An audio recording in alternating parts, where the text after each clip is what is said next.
Olá pessoal, tudo bem?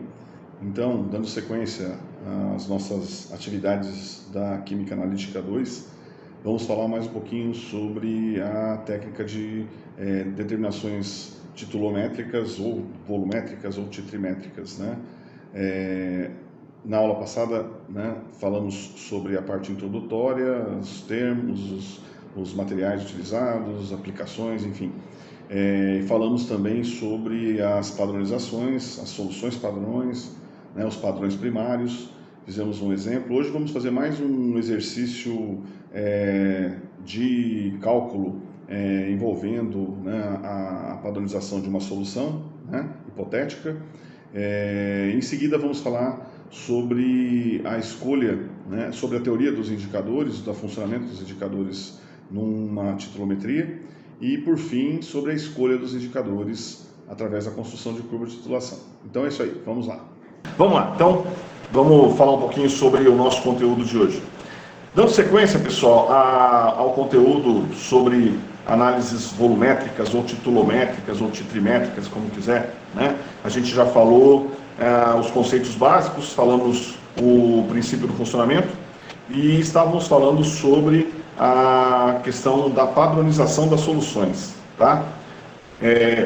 Recordando, eu disse para vocês que a maioria das soluções que nós utilizamos nos métodos titulométricos, elas precisam de uma titulação, uma titulometria prévia, com o intuito de verificar a real concentração dessas soluções, uma vez que essas soluções elas podem absorver umidade, reagir com dióxido de carbono, com oxigênio e sua concentração ser alterada. Então é para isso que antes de executar uma volumetria, é necessário então fazer a padronização das soluções que serão usadas como titulantes, certo? Ou seja, verificar a concentração daquelas soluções cuja concentração deve ser bem conhecida. Além disso, melhorar a precisão dessa concentração. Então, apresentar a concentração dessa solução com um número de algarismos significativos de no mínimo 3 ou 4 algarismos. Ok? Eu expliquei na aula passada o que são as soluções padrão, né, que são preparadas a partir de padrões primários, quem são os padrões primários, as características que eles devem ter, né? Uma vez que esses padrões primários, uma vez que você pesa na balança analítica e solubiliza e acerta o volume no balão, né, a concentração será uma concentração confiável, né, precisa. Então, a relação da massa que você mediu lá com 4, 5 significativos, o volume com 4, 5 significativos e a massa molar, vai te dar uma concentração precisa, com no mínimo 4 significativos, algarismos significativos, né? E a partir dessa solução padrão e de uma titulação, a gente então vai padronizar essas segundas soluções, ou seja, vamos ter soluções padrões secundários, né? Soluções padronizadas, ok? Eu havia dado um exemplo de uma padronização de uma base. Eu vou fazer mais um exemplo aqui de uma padronização de um ácido, tá? Para que vocês tenham noção de como é esse cálculo, certo? Na prática, vocês também vão ver isso, né, como se faz e executar o experimento. Em seguida, nós vamos falar um pouquinho sobre a teoria dos indicadores e a forma de escolha desses indicadores, de modo a reduzir ou minimizar os erros determinados, que são aqueles erros que a gente deve controlar, que o analista deve controlar. Muito bem, vamos lá. Então, na aula passada, nós estávamos falando sobre a padronização de soluções, que nada mais é do que uma titulometria, uma titulação, né? Onde a solução que deve ser padronizada vai ser titulada com uma solução que nós chamamos de solução padrão, preparada a partir de um padrão primário. Muito bem. Vamos discutir aqui a padronização, por exemplo, de uma solução de um ácido forte. Então, a padronização de soluções, por exemplo, uma solução de ácido clorídrico. Ok? Muito bem, muito bem. Vamos lá. A princípio, vamos considerar uma situação, um problema, da seguinte forma. Eu preciso de uma solução de ácido clorídrico para fazer uma volumetria de neutralização, para aplicar então numa titulometria de neutralização, correto? E então eu preciso preparar essa solução previamente e eu preciso então, obviamente, saber qual é a concentração dessa solução. Muito bem. Ocorre que o HCl, como vocês já sabem muito bem, é um ácido forte, bastante volátil. Então, ao preparar uma solução a partir do estoque de ácido clorídrico, né, imagina-se que ele tenha lá as concentrações expressas no rótulo. Então, um rótulo do ácido clorídrico, ele vem lá com algumas informações, né? Então, tem lá, por exemplo, teor, em torno de 36% a 37%, né? Massa. A densidade do HCl, olha lá, ácido clorídrico, 1,18, 1,19, a densidade de uma solução de ácido clorídrico. 1,19 grama por mililitro ou quilograma por litro, né? Vai dar na mesma. E a massa molar do ácido clorídrico, essas são as informações do rótulo, né? 36,5 gramas cada mol. Muito bem, pessoal. Então vejam, vamos considerar que eu preciso preparar uma solução de concentração 0,1 mol por litro em HCl. E vamos considerar que eu preciso preparar, por exemplo, 500 ml ou 1 litro, enfim, dessa solução. Tá? Bom, para isso, o que eu tenho que fazer? Eu preciso, obviamente, de um balão volumétrico de 500 ml, certo? Onde eu vou colocar uma certa quantidade de água inicialmente aqui. Lembre-se que você nunca deve adicionar água sobre o ácido, né? Por segurança. Então eu tenho que ter uma porção de água aqui, metade do balão aproximadamente. Aí sim, eu vou transferir, né, desse meu estoque de ácido clorídrico que eu tenho aqui no frasco, né, uma certa quantidade, uma alíquota do concentrado, para em seguida acertar o volume e aí sim ter a solução 0,1 mol por litro. Bom, primeira questão. Qual é essa quantidade que eu devo retirar do meu frasco? Então essa é o primeiro cálculo que vocês devem executar. Bom, isso é muito simples, né, pessoal? Veja. Com as condições de trabalho que eu preciso aqui, o que eu posso calcular muito facilmente? Lembrando que concentração molar é o número de mols pelo volume, o número de mols é massa sobre mol, então a concentração molar é igual a massa pelo mol vezes volume. A concentração, eu quero que seja 0,1. A massa molar, né, eu tenho aqui no rótulo, 36,5. O volume que eu quero preparar, está aqui, 500 ml.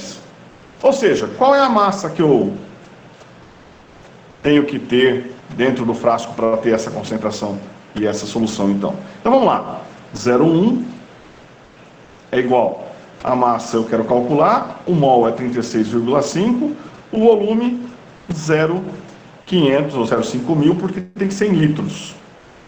Tá?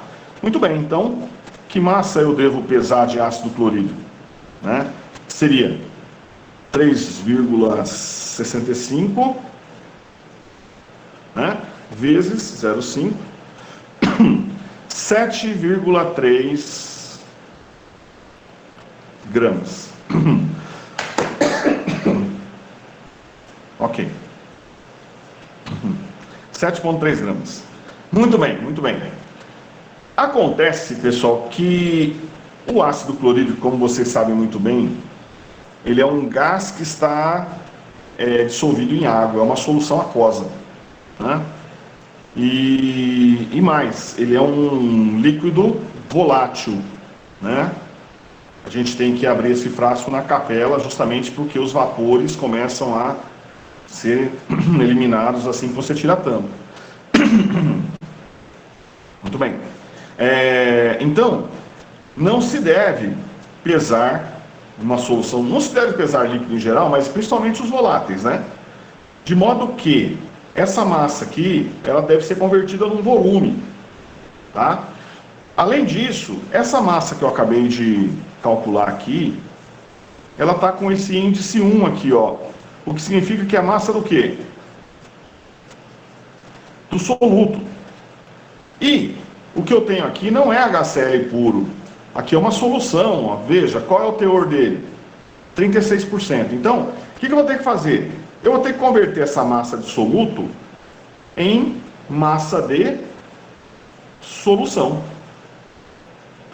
E depois, através da densidade, converter a massa de solução num volume. E aí sim eu consigo, né, preparar minha solução. Ou seja, se o teor de HCl é de 36%, significa que eu tenho 36 gramas de HCl, que é o soluto, em cada 100 gramas da minha solução. Se no preparo dessa solução de trabalho eu preciso de 7,3 gramas, que massa de solução eu preciso retirar de dentro do frasco? Então a minha massa de solução seria isso, ó, vamos lá. 7,3 vezes 100 dividido por 36. Então olha aqui, ó, 20,28 ou 20,3 gramas. Então, olha só, para ter 7,3 gramas de HCl, que é o soluto, eu preciso de 20,3 gramas da solução toda. Porque mais do que a metade disso não é ácido clorídrico, não é solvente, é água principalmente. Beleza. Para finalizar, como eu disse, nós temos que converter essa massa num volume. E para isso é que tem essa informação, ó.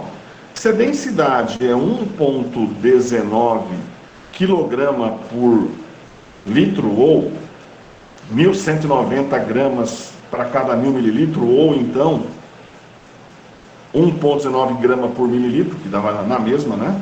Então, se eu tenho 1,19 gramas em 1 mililitro, para ter 20,28 gramas, que volume eu preciso? Então, é 20,28 dividido por 1,19. Ó, 17,04 mililitros. Bom, resumindo essa história toda aqui, eu preciso retirar 17,4 mililitros 0,4 do concentrado, transferir para o meu balão que já tem água, completar o restante com água destilada, acertar o menisco aqui bem certinho, e aí eu tenho uma solução teoricamente 0,1 mol por litro. Por que teoricamente, pessoal? Porque, como eu disse, muito provavelmente esse ácido aqui não é mais 36%. Apesar de você guardar o frasco bem fechado, aquela coisa toda, né, sempre há uma variação em função da volatilidade, contaminações, enfim, tudo isso. Normalmente, o que a experiência nos mostra é que se você retirar 17,04, ou seja, o volume que você calculou,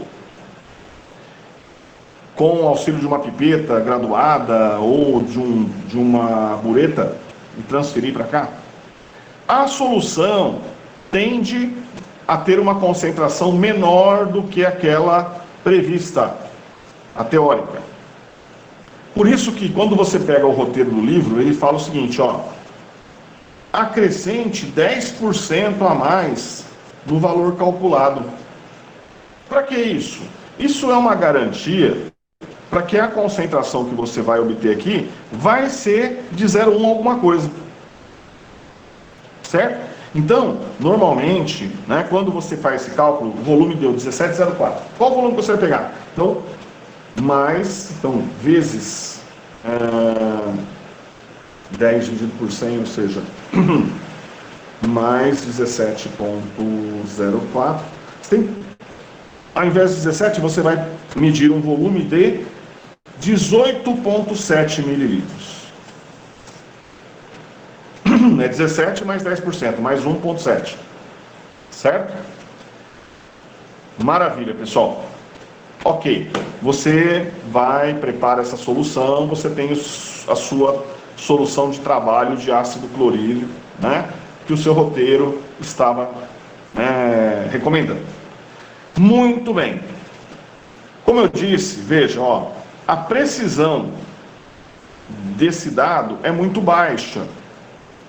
Nós precisamos saber quais são os próximos dígitos aqui, ó, com certeza, com precisão, para que os nossos resultados tenham os menores erros possíveis. Ou seja, para encontrar esses valores, nós temos que fazer uma padronização desta solução. Vou chamar essa aqui de folha 1.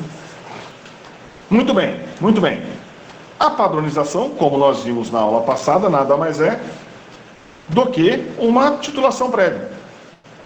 Né? Nesse caso, então, padronização de uma solução de HCl, de um ácido forte.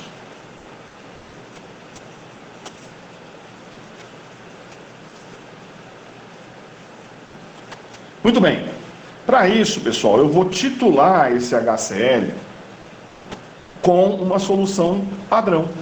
E no caso, né, como isso é um ácido, eu tenho que ter um padrão de caráter básico.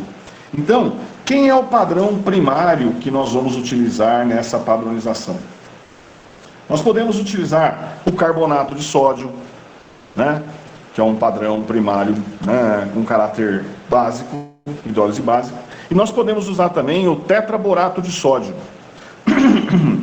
que é o mais indicado nesse caso, é o Na2B4O7 10H2O. Por quê? Porque o tetraborato de sódio, a titulação com o tetraborato de sódio, ela é mais simples, uma vez que o indicador, né, que é o vermelho de metila, aliás, na aula passada eu falei do vermelho de metila para a titulação da base, eu me equivoquei no caso do hidróxido de sódio, o indicador é a fenolftaleína.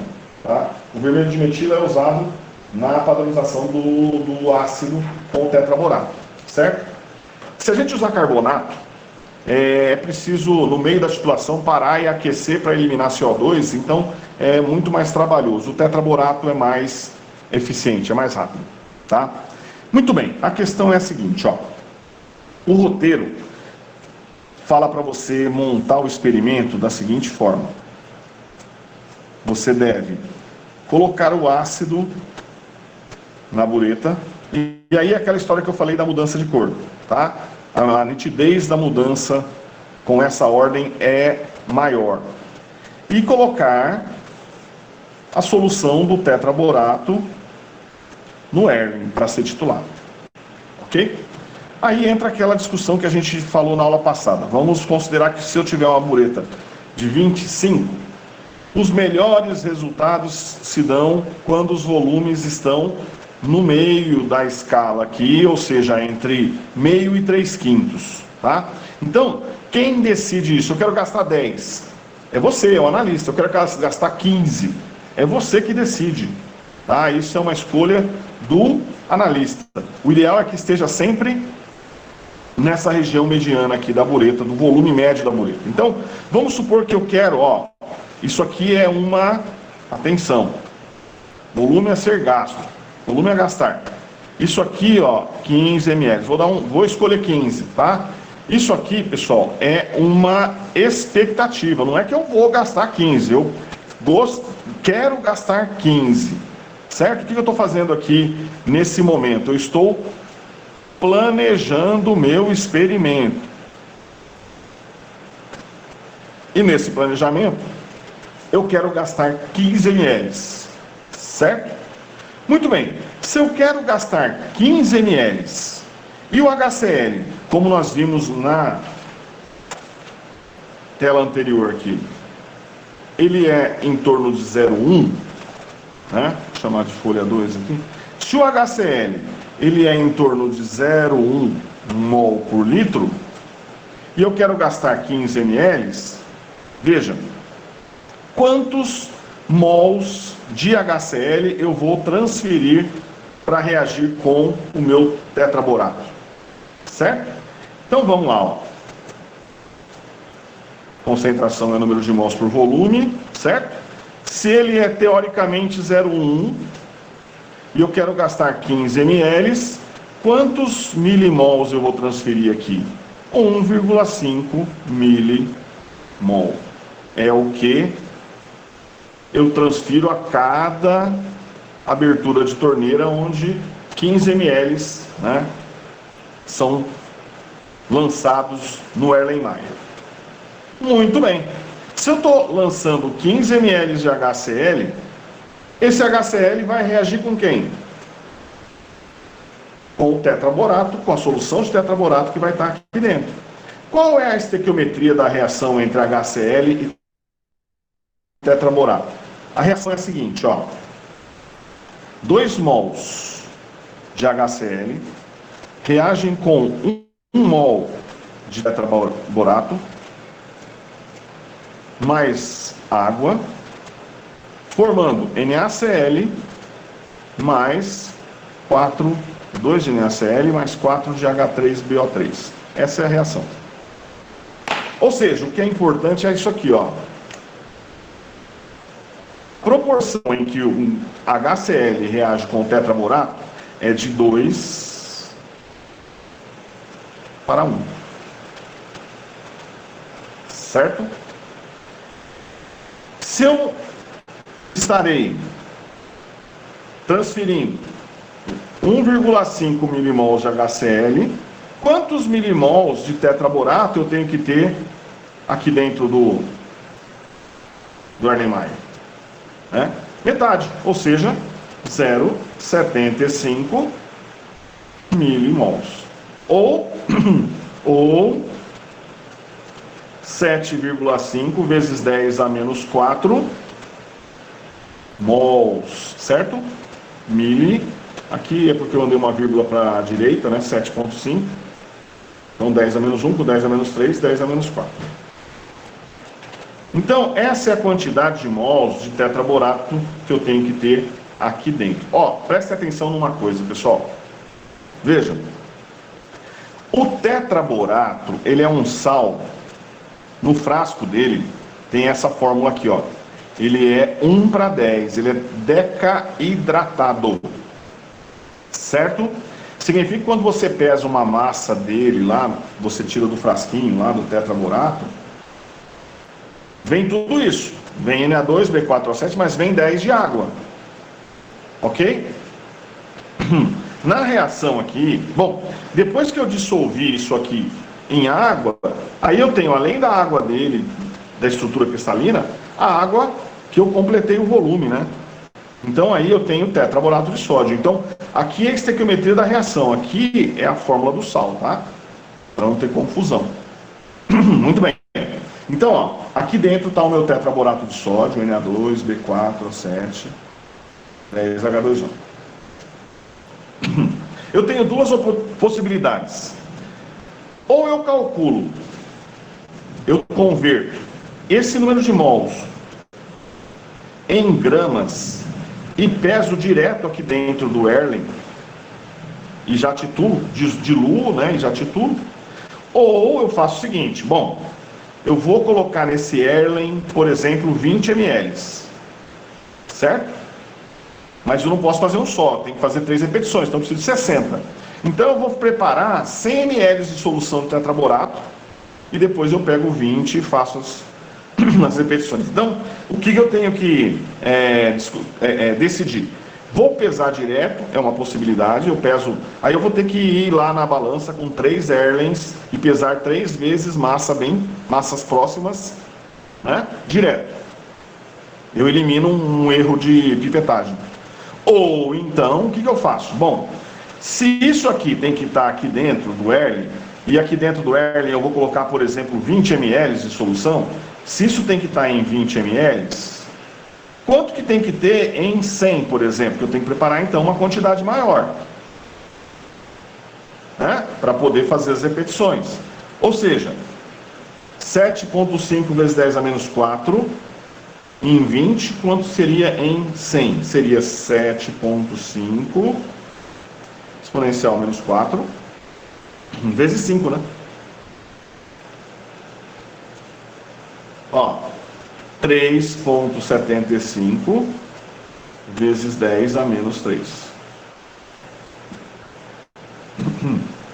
Entenderam? Por quê? Porque aí eu peso uma massa, coloco num balão de 100 ml, dissolvo, e daí eu tiro com o auxílio de uma pipeta as alíquotas de 20. Então aqui eu vou ter 100, e eu posso fazer 3 repetições, até 4 repetições aqui, né? Porque eu tenho um estoque de 100. Correto? Muito bem, muito bem. Mas enfim, qual é a massa de tetraborato que eu devo retirar aqui, ó? Ok? Então vamos lá. Para isso, né, eu tenho que olhar o seguinte: qual que é a massa molar do tetraborato de sódio? Deixa eu ver se eu tenho pronto aqui em algum lugar já. Mas é bem alto, 300 e... acho que eu não tenho anotado aqui. Tetraborato de sódio decahidratado. Aqui, ó. 381,37 gramas. Tá? Então, ó, 1 mol do tetraborato, Na2B4O7 10H2O, 381,37 gramas. Se eu preciso de 3,75 vezes 10 a menos 3 mols, que massa eu vou pesar? Né? Então, x igual a 3,75 10 a menos 3 vezes 381,37, igual 1,43 gramas.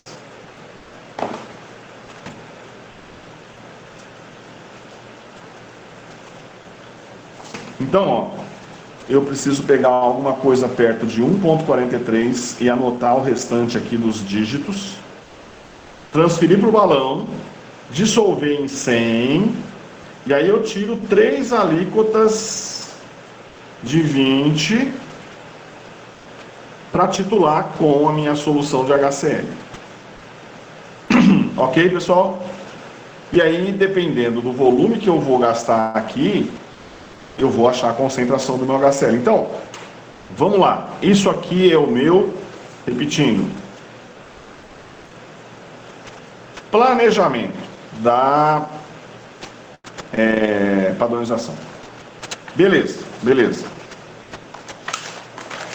Aí você vai lá para o laboratório e vai executar esse experimento. Pelo nosso planejamento, eu tenho que pesar, eu tenho que ir lá na balança com o meu estoque de tetraborato,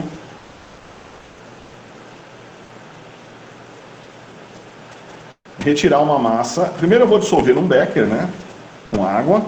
Aí sim eu transfiro quantitativamente para o meu balão e completo com água e preparo minha solução. Muito bem, pessoal.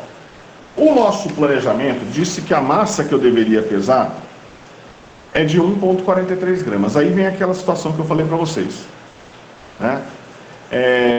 Você precisa pesar exatamente 1,43? Não, você tem que pesar uma massa próxima dessa. Quanto mais próximo for e melhor for o seu HCl, mais próximo de 15 será o volume que você vai gastar aqui. Entenderam?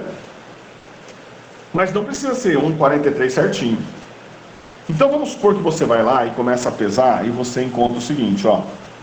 1,4 é fácil de pesar? É fácil. Daí para frente não é tão fácil. Por quê? Porque às vezes é aquilo que eu falei.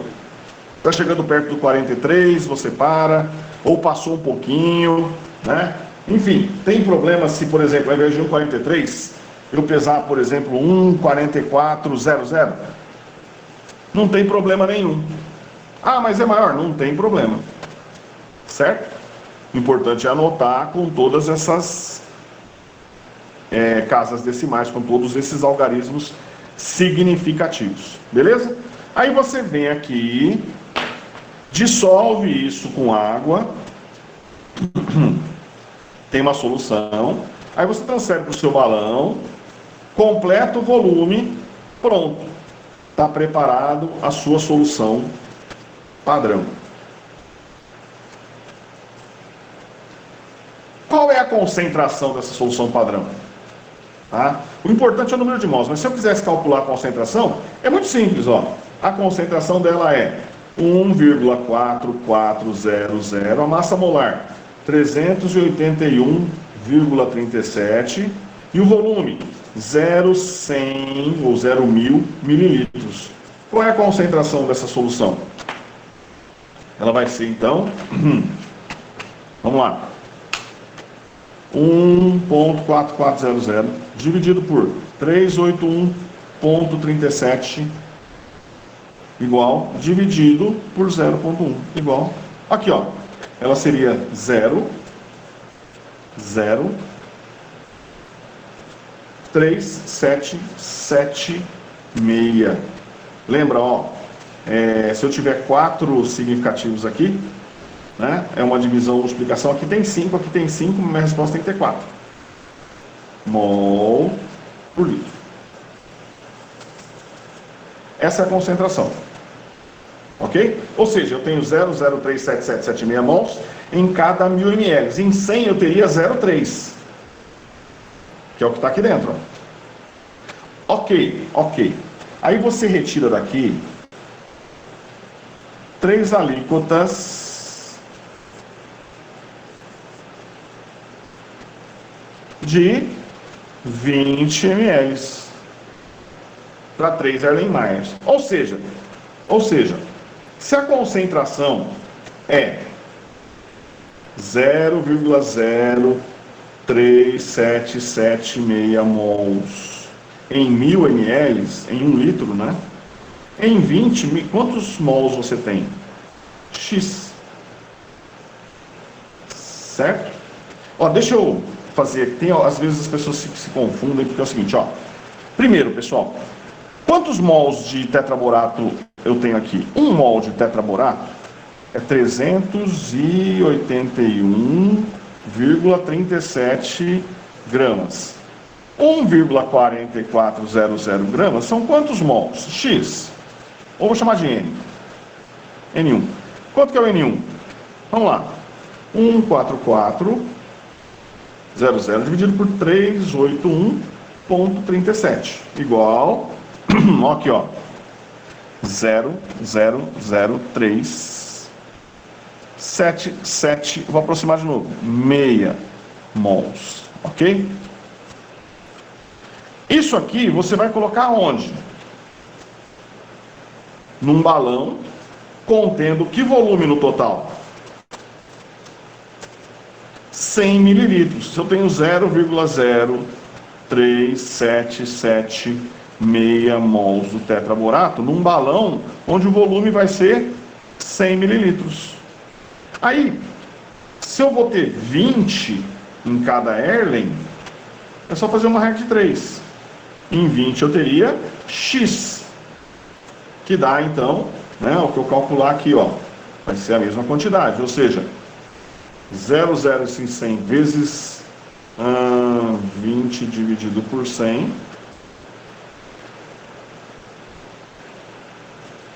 0,03776 vezes 20 dividido por 100 igual, aqui ó,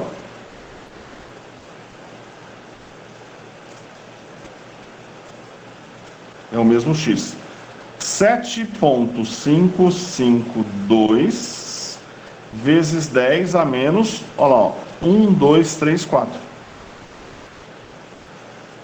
mols.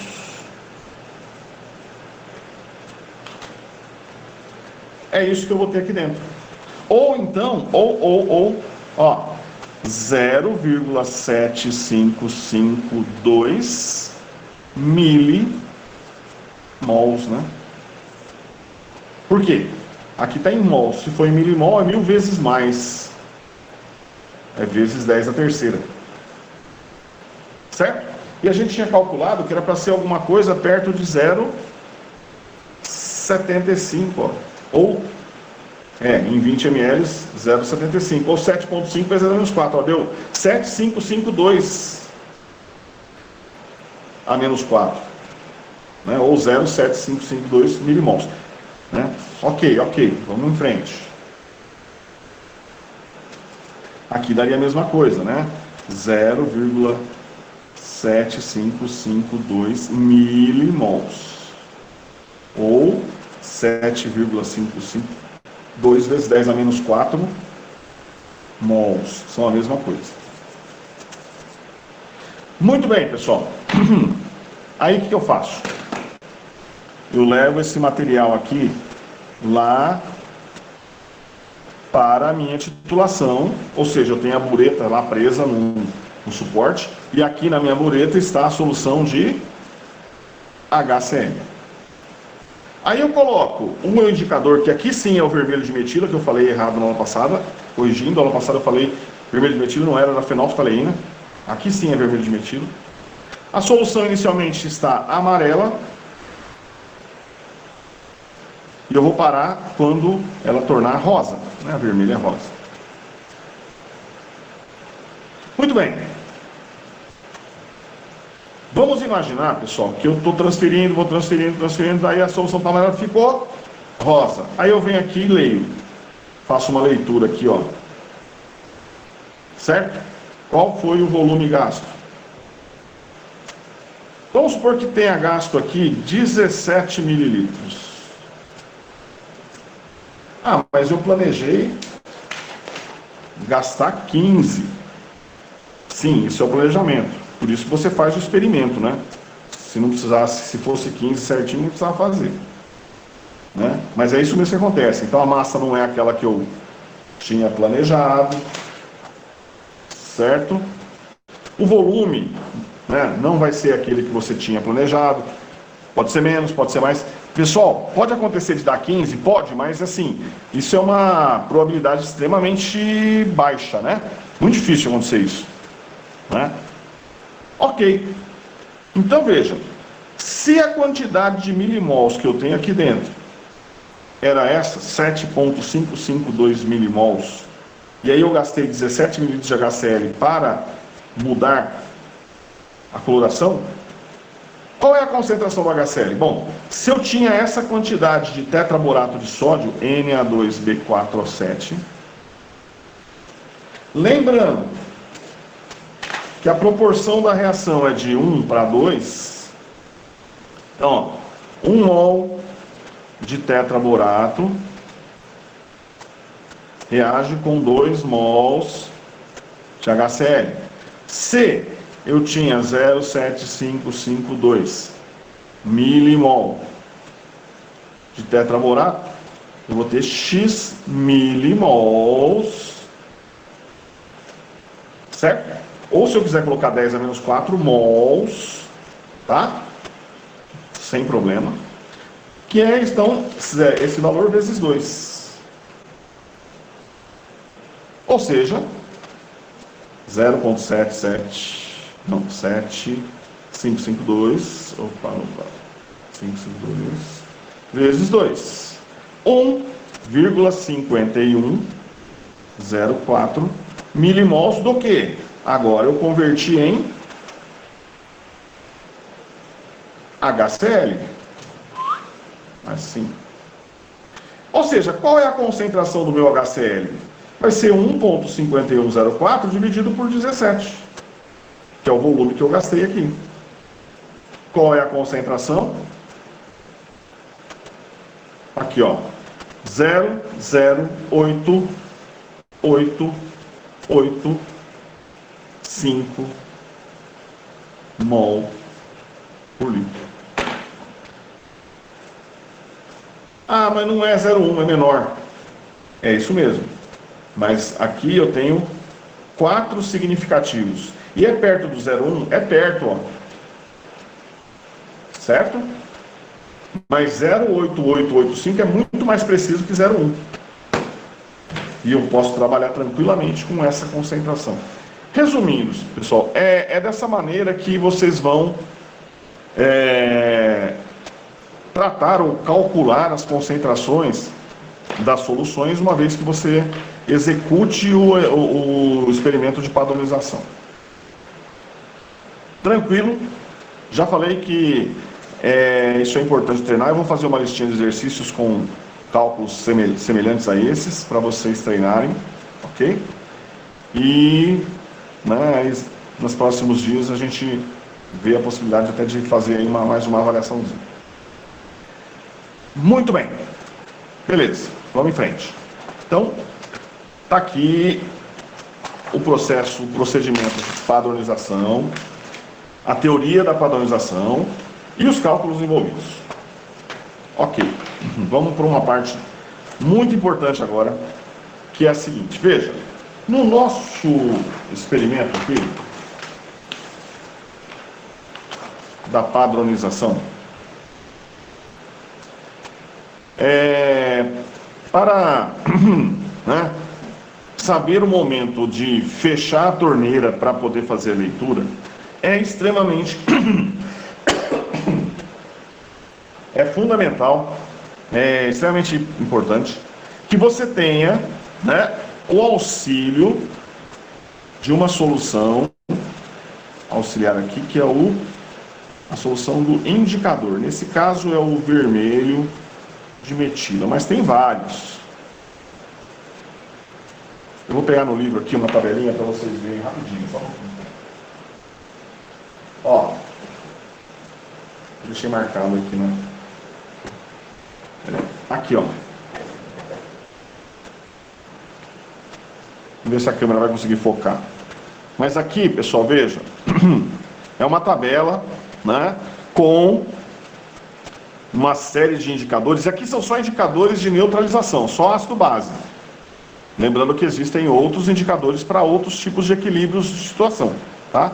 Mas, numa faixa de 0 a 13 aqui, ó, eu tenho indicadores para todas as regiões de pH. Então, quando eu vou fazer uma titulação, eu tenho que saber qual é o ponto final da titulação, o ponto de viragem, para escolher o indicador mais adequado, que é aquele que vai dar o menor erro. Deixa eu aproximar para ver se ele foca para vocês conseguirem ler aqui. Olha lá. Então, ó, azul de cresol brilhante, vermelho de cresol, púrpura de cresol, enfim, metil-orange, vermelho combo, vermelho de bromocresol, vermelho de metila, vermelho de clorofenol, fenolftaleína, laranjada de alizarina, enfim. E aí as viragens, as mudanças de cor e as regiões de pH. Muito bem. O próximo assunto que a gente vai discutir aqui é justamente qual é a teoria que explica o funcionamento dessa mudança de cor e como que eu escolho o indicador que resulta no menor erro percentual na minha análise. Certo? Muito bem. Na escolha dos indicadores,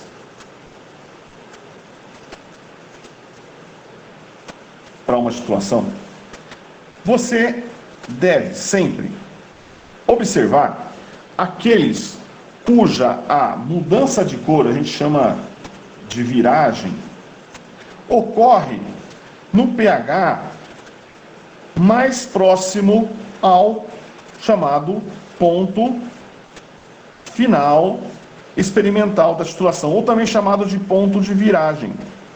Por quê? Quanto mais próximo for a mudança de cor desse pH, menor será o erro que você vai estar cometendo. Sempre vai ter erro? Vai ter erro, pessoal. Não tem como, é um método clássico, visual. Existem uma série de fatores que provocam erros, então o erro vai estar presente. Mas o que a gente tem que fazer é zelar para que ele seja o menor possível. Ok? Bom, existem pelo menos umas duas teorias aí que justificam o funcionamento de um indicador, mas tem uma teoria mais simplificada, que é a teoria de Ostwald. Segundo Ostwald, os indicadores são ácidos orgânicos fracos. Os indicadores se comportam como ácidos orgânicos fracos.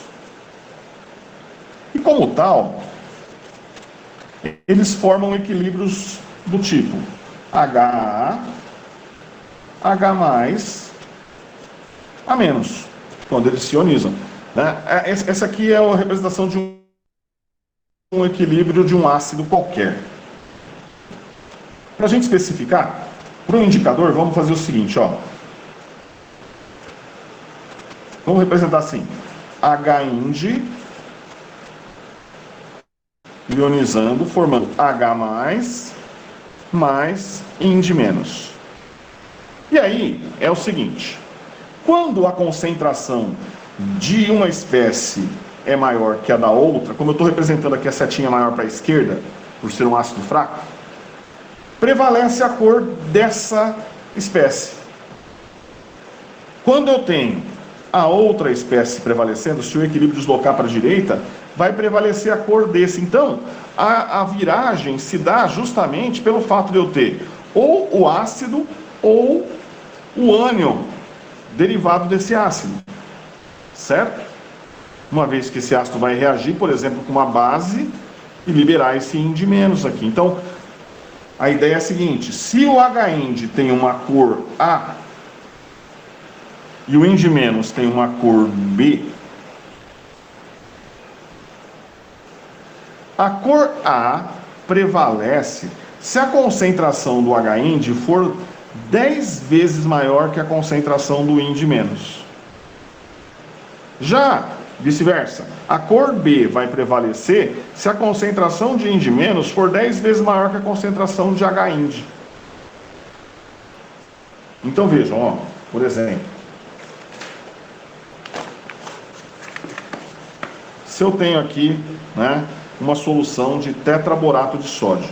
O tetraborato de sódio, presta atenção, ó, Na2, vou fazer um rascunho aqui para aproveitar esse espaço. Na2B4O7, em solução, tem na verdade 2Na+, mais B4O7 menos 2. É esse equilíbrio aqui. Esse sal dissociado. O borato, na verdade, tetraborato, né? Ele hidrolisa. Então, B4O7, ele hidrolisa formando ácido bórico, certo? H3BO3, né? Mais OH-, mais H3BO3, 2OH-. Então, ó, quando eu tenho só tetraborato aqui embaixo, a solução está básica. É como se eu tivesse a forma IND- prevalecendo, OH-. Aí, quando eu adiciono o ácido vai reagir com o tetraborato, vai reagir primeiro, com o tetraborato, e o excesso de ácido vai reagir com o indicador, com o OH- desse indicador. E aí, quando ele neutralizar esse indicador, o equilíbrio vai se deslocar, e aí sim eu vou ter a cor A. Esse é o princípio do funcionamento, né, do indicador. Bom, naquela tabela que eu mostrei para vocês, se vocês conseguirem enxergar, porque não está muito nítido, aqui. Ó, o que dá para perceber, talvez vocês não estejam enxergando, mas dá para perceber que o indicador, ele muda de cor numa faixa, ele não muda num valor específico de pH. Por exemplo, ó, olha a fenolftaleína aqui, ó, 1, 2, 3, 4, a quinta linha de baixo para cima. Ele fica de incolor para vermelho entre 8 e 10, um pouquinho acima do 8 e 10 de pH. E assim vai. A maioria deles está sempre variando numa faixa. Por que isso acontece, pessoal? A explicação é a seguinte, ó. Se isso é um equilíbrio ácido-base, existe uma constante Ka que relaciona essas concentrações. Quem é ela? É a concentração de H+, vezes concentração de Ind- sobre H-Ind. Muito bem, muito bem.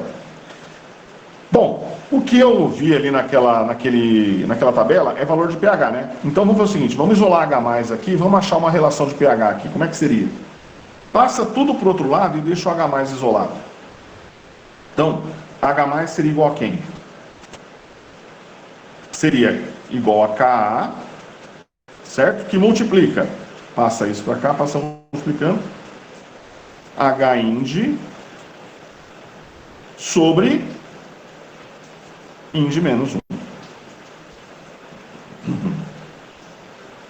Muito bem, muito bem. Então eu tenho uma relação de H+ com Ka e concentrações de H-Ind. Se eu quero achar pH, o que eu faço? Só aplica a função logaritmo aí. Se eu aplicar log, fica assim, ó, log de H+ é igual. O que é log de um produto? Propriedade. É a soma dos logs. É log de Ka mais log da concentração do H-Ind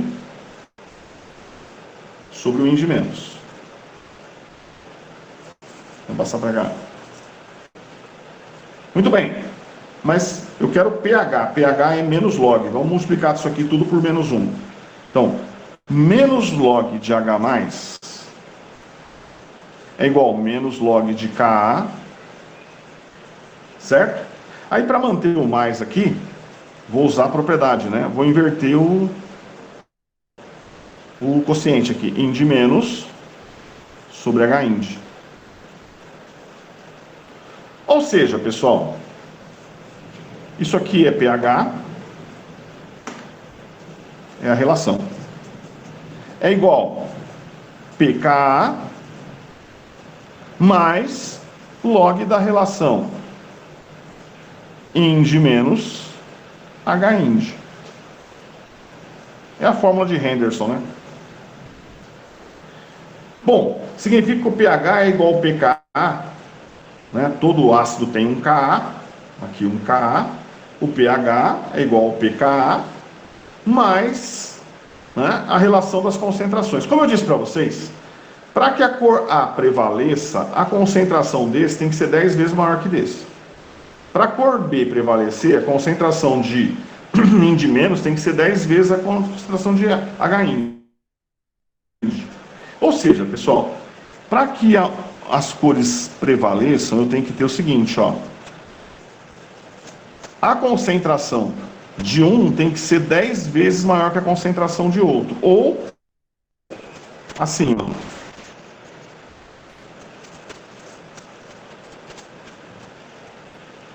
Quanto que é log, se for 10 sobre 1 é 10, log de 10 vai ser 1.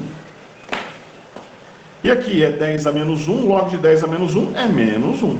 Ou seja, é por isso que quando você olha lá na tabela, o pH na viragem do indicador tem essa fórmula assim, ó. O indicador muda de cor no valor do pKa mais ou menos 1. Por isso que é uma faixa e não um ponto definido. Certo? Então, mais 1 para ter prevalência da cor Ind-, menos 1 para ter a prevalência da cor H-Ind. Então é por isso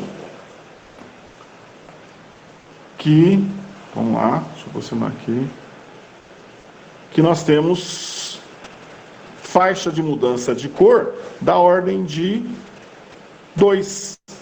Então, a fenolftalina vira em pH entre 8 e 10, porque o pKa da fenolftalina é 9. 9 mais ou menos 1. O pKa, por exemplo, do púrpura de bromocresol é 6. Então o pH vira entre 5 e 7. Certo? 6 mais ou menos 1. É dessa forma, então, que a gente encontra a faixa de viragem. Ok? Então essa é a teoria do funcionamento dos indicadores. Essa aqui seria a nossa folha 1, 2, 3, 4. Beleza. Já sei então como funciona o indicador, qual é a região que ele muda de cor. A questão agora é a seguinte: como que eu escolho? Naquela lista tem um monte de indicadores, o que provoca um menor erro. Para responder essa pergunta, nós vamos ter que fazer o que a gente chama de construir, na verdade, né, uma curva de titulação. Então, a curva de titulação, ela auxilia na escolha do melhor indicador para a sua titulação. O que é o melhor indicador? É aquele que provoca o menor erro. Ok? Bom, pessoal, chegamos ao final da primeira parte desse nosso vídeo de hoje, né? Então nós vamos encerrar aqui na teoria do funcionamento dos indicadores, né? E na próxima parte vamos falar sobre a escolha do indicador, ou seja, da construção da curva de titulação, no caso de uma titulometria de neutralização. Então, até já.